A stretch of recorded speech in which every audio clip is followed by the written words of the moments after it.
La fragilidad humana ante la demora de Dios.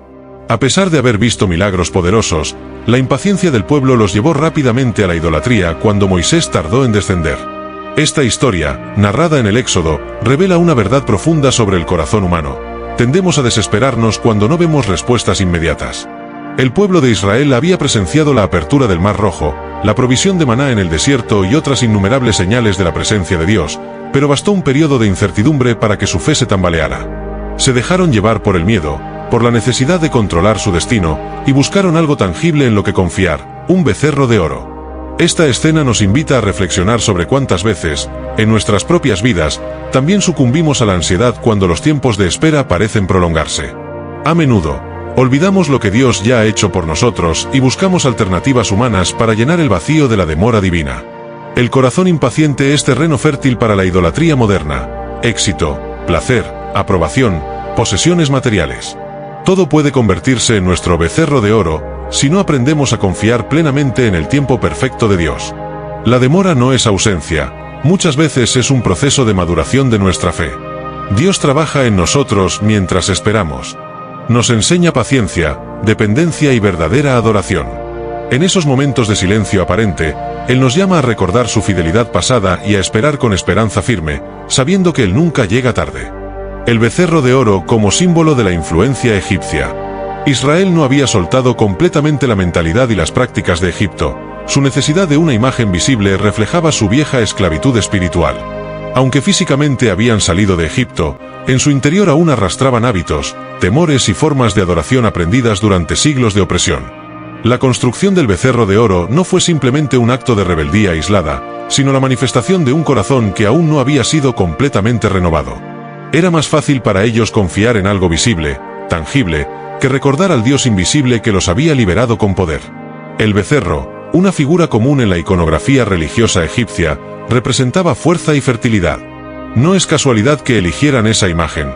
Buscaban algo que les diera seguridad inmediata, que calmara su ansiedad en la incertidumbre. Sin embargo, al hacerlo, retrocedieron espiritualmente, regresando a las cadenas de una idolatría que Dios había venido a romper. Esta historia nos enseña que salir de un lugar de esclavitud externa es solo el primer paso. La verdadera libertad es una transformación interna que requiere tiempo, fe y obediencia constante. Hoy también podemos cargar Egiptos en nuestro corazón, viejas maneras de pensar, dependencias emocionales o formas distorsionadas de buscar seguridad. La llamada de Dios es clara. Él nos invita a dejar atrás todo ídolo, toda forma de dependencia falsa, para vivir en la libertad de confiar solo en Él, el Dios invisible pero eternamente fiel. La presión social puede llevar al liderazgo a ceder. Aarón, aunque sabía que estaba mal, fabricó el becerro por miedo a perder el control sobre el pueblo. Esta escena revela una verdad profunda sobre la naturaleza humana y sobre el desafío del liderazgo. Cuando el líder teme más al pueblo que a Dios, su juicio se nubla y su propósito se distorsiona. Aarón, llamado a ser un guía espiritual firme, permitió que el clamor y la impaciencia de la multitud dominaran su voluntad. En lugar de resistir, en lugar de recordarles las promesas y advertencias de Dios, eligió complacerlos para mantener la paz inmediata, sacrificando la verdad en el proceso. El miedo al rechazo, el deseo de aprobación y la necesidad de control son enemigos silenciosos del verdadero liderazgo. Aarón no fabricó el becerro porque desconociera la ley de Dios, sino porque en ese momento su temor humano pesó más que su reverencia divina. Esto nos enseña que no basta con conocer lo correcto, es necesario tener el carácter y la valentía para sostenerlo, incluso frente a la oposición. Hoy, muchos líderes enfrentan presiones similares. La tentación de suavizar principios para agradar, de comprometer valores para no perder seguidores, de priorizar la popularidad sobre la fidelidad. Sin embargo, el llamado de Dios al liderazgo es claro: obedecerle al primero, aunque eso implique soportar la incomodidad, la crítica o la soledad. La verdadera autoridad se sostiene en la fidelidad, no en la aceptación popular.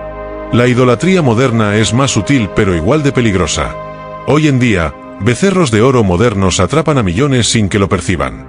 Aunque ya no se forjan imágenes de oro para ser adoradas abiertamente, los ídolos del corazón siguen reinando en la vida de muchos. El dinero, el éxito, el entretenimiento, la fama, la imagen personal, el poder y hasta las ideologías se han convertido en objetos de devoción silenciosa. Sin darnos cuenta, depositamos nuestra esperanza, identidad y sentido de valor en estas cosas temporales, permitiendo que ocupen el lugar que solo Dios merece. La idolatría moderna es peligrosa precisamente porque es sutil. Se disfraza de necesidad legítima, de aspiraciones comunes, de metas aceptadas socialmente. No se presenta como algo oscuro o evidentemente malo, sino como algo deseable y hasta admirable. Pero cuando cualquier cosa, por buena que parezca, se convierte lo primero en nuestro corazón, en el motor de nuestras decisiones y en el centro de nuestro afecto, hemos caído en el mismo error que Israel al pie del Sinaí. Dios sigue llamándonos a una lealtad indivisible. No comparte su gloria con nada ni con nadie.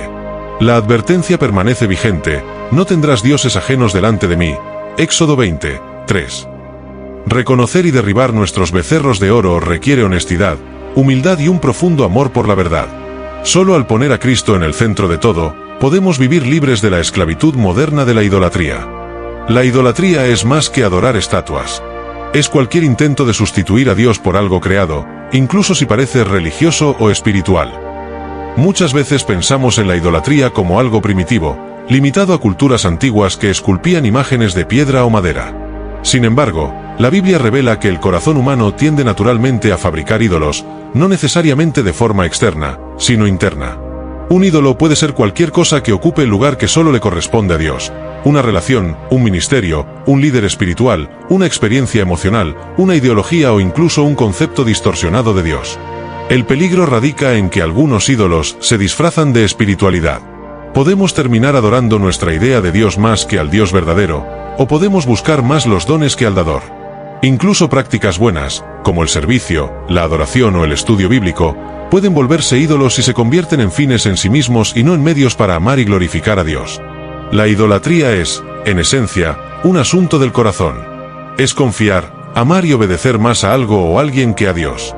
Por eso, el primer mandamiento no es solo una orden externa, sino una invitación profunda a vivir con un corazón exclusivamente entregado a Él. Examinar nuestro corazón a la luz de su palabra es esencial para no caer en una adoración falsa, aunque ésta se vista de religiosidad.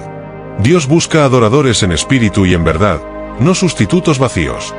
La traición después de la bendición. Israel cayó en el peor pecado justo después de recibir la mayor demostración de amor y poder de Dios, mostrando la volubilidad del corazón humano.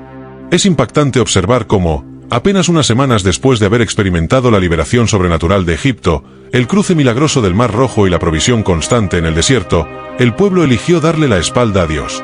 Este patrón revela una verdad incómoda. El corazón humano, si no permanece anclado en la fe y la gratitud, es sumamente volátil y propenso a desviarse, incluso tras haber recibido evidencias palpables del amor divino.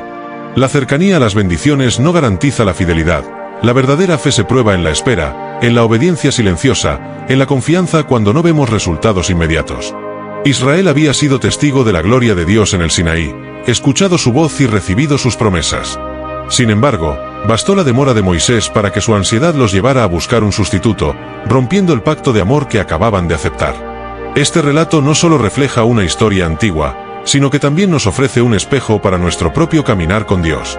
¿Cuántas veces, después de recibir respuestas a nuestras oraciones, regresamos rápidamente a la duda, la queja o la autosuficiencia?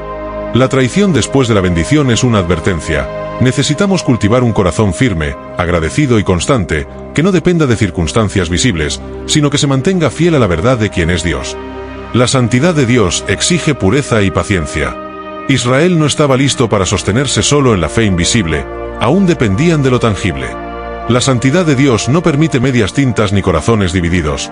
Exige un pueblo que pueda caminar por fe y no por vista, que ame lo que no ve más que lo que puede tocar.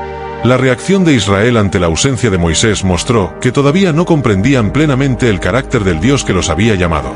Su necesidad de fabricar una imagen física, un becerro de oro, fue una evidencia de su inmadurez espiritual y de su profunda dependencia de las antiguas costumbres idolátricas. Dios quería formar un pueblo que pudiera vivir basado en su palabra, en su promesa y en su presencia invisible. Pero la paciencia era una virtud que todavía no habían aprendido.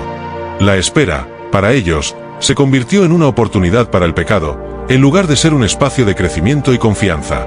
Este episodio revela que la verdadera pureza del corazón se prueba no cuando todo es claro y evidente, sino precisamente en los momentos de incertidumbre y silencio. En nuestra vida actual, también enfrentamos pruebas similares. Dios a menudo nos invita a confiar en Él sin ver resultados inmediatos, a mantenernos puros y fieles aunque nuestra naturaleza clame por soluciones visibles. Su santidad sigue exigiendo de nosotros un tipo de fe que trascienda lo sensorial, una fe que se mantenga firme aunque el cumplimiento de sus promesas parezca tardar. La responsabilidad del líder espiritual. Aarón, aunque presionado, tenía la responsabilidad de mantenerse firme en la verdad, pero falló, causando una caída masiva. El liderazgo espiritual no es simplemente un cargo de honor, sino un llamado a sostener la integridad incluso en medio de la presión, la incomprensión o el miedo. Aarón conocía el mandamiento de Dios, había visto su poder en acción, había estado en el monte, cerca de la gloria divina, y aún así, cuando el pueblo se impacientó, cedió. No fue solamente un error personal, sino un pecado que arrastró a toda una nación a la idolatría. El líder no solo es responsable de su propia fidelidad, sino también de la dirección espiritual de aquellos que están bajo su cuidado. Su ejemplo puede fortalecer la fe o ser piedra de tropiezo. Aarón eligió la salida fácil, complacer al pueblo en lugar de guiarlo hacia la paciencia y la obediencia. El resultado fue devastador. La responsabilidad de un líder es, muchas veces, ser el ancla que sostiene la fe colectiva cuando los vientos del temor y de la duda amenazan con arrastrarlo todo. Hoy en día, esta lección sigue vigente. Los líderes espirituales, padres, maestros y cualquiera que tenga influencia sobre otros deben reconocer el peso de su llamado. La presión externa nunca justifica la traición a los principios de Dios. La verdadera autoridad espiritual se demuestra en la firmeza de permanecer fiel a la verdad, aun cuando hacerlo signifique enfrentar rechazo o soledad. La corrupción comienza en lo pequeño. La fabricación del becerro comenzó como una concesión pequeña que rápidamente degeneró en corrupción total. Todo empezó con una aparente necesidad. El pueblo quería algo visible que representara a Dios mientras Moisés tardaba en regresar. Aarón accedió, tal vez pensando que moldear un simple objeto de oro no sería tan grave, que podría ser algo simbólico, algo que calmara al pueblo momentáneamente. Sin embargo, esa pequeña concesión abrió la puerta a una avalancha de desobediencia, idolatría y caos. Así actúa la corrupción espiritual. Comienza con una justificación, un compromiso mínimo, un no es para tanto, que pronto se convierte en una rebelión abierta contra los principios de Dios.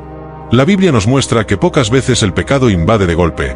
Más bien, se desliza lentamente a través de las decisiones pequeñas, de las concesiones aparentemente inofensivas. El becerro de oro no solo fue una estatua, fue el símbolo de un corazón que había dejado de confiar en el Dios invisible para buscar sustitutos visibles. En nuestra vida diaria, también enfrentamos este peligro. Cada vez que justificamos una pequeña desobediencia, cada vez que relativizamos un mandamiento divino para acomodarnos a nuestra comodidad o cultura, damos un paso hacia la corrupción del corazón. La historia del becerro de oro nos llama a examinar las pequeñas decisiones, porque en ellas se define la pureza o la caída. Un corazón fiel permanece firme en lo pequeño, sabiendo que la verdadera obediencia se forja en los detalles cotidianos. El relato es una advertencia para cada generación. Lo sucedido en el Sinaí no es un evento aislado del pasado, sino una advertencia continua de cómo la humanidad puede caer en la idolatría cuando no se aferra a Dios. Aunque ocurrió hace miles de años, el corazón humano no ha cambiado. Seguimos siendo vulnerables a alejarnos de Dios cuando nuestra fe se debilita, cuando la paciencia se agota o cuando el entorno cultural ejerce presión. El becerro de oro representa mucho más que un ídolo de metal. Simboliza todas las veces que, por desesperación, miedo o deseo, el hombre reemplaza al Dios verdadero por sustitutos vacíos. Cada generación enfrenta sus propios becerros de oro. Ideologías, placeres, carreras, relaciones, posesiones, cualquier cosa que ocupe el lugar central que solo Dios debe tener en nuestras vidas. La historia del Sinaí nos recuerda que incluso después de grandes experiencias espirituales, como el cruce del Mar Rojo o la provisión diaria del maná, el corazón humano puede volverse fácilmente ingrato y rebelde si no se mantiene conectado íntimamente con el Señor. Este relato nos llama a permanecer vigilantes, a no confiar en nuestras emociones o circunstancias, sino en la palabra y las promesas de Dios. Nos enseña que el verdadero peligro no está afuera, sino adentro, en nuestra tendencia a olvidar, a buscar caminos más fáciles o a construir dioses que sirvan a nuestros deseos. El Sinaí sigue hablando hoy. La verdadera fidelidad se prueba en la perseverancia diaria. La historia del becerro de oro no es un cuento antiguo, es un espejo para nuestra generación. ¿A qué estás aferrando tu corazón hoy? No te conformes con sustitutos vacíos, vuelve a Dios con todo tu ser. Si este mensaje te hizo reflexionar, suscríbete ahora y activa la campanita para más contenido que alimenta tu fe. Fuego, síguenos también en nuestra página para no perderte ninguna enseñanza que puede transformar tu vida. Esto apenas comienza. Vamos juntos hacia una fe más firme, más pura y más viva. Nos vemos en el próximo vídeo.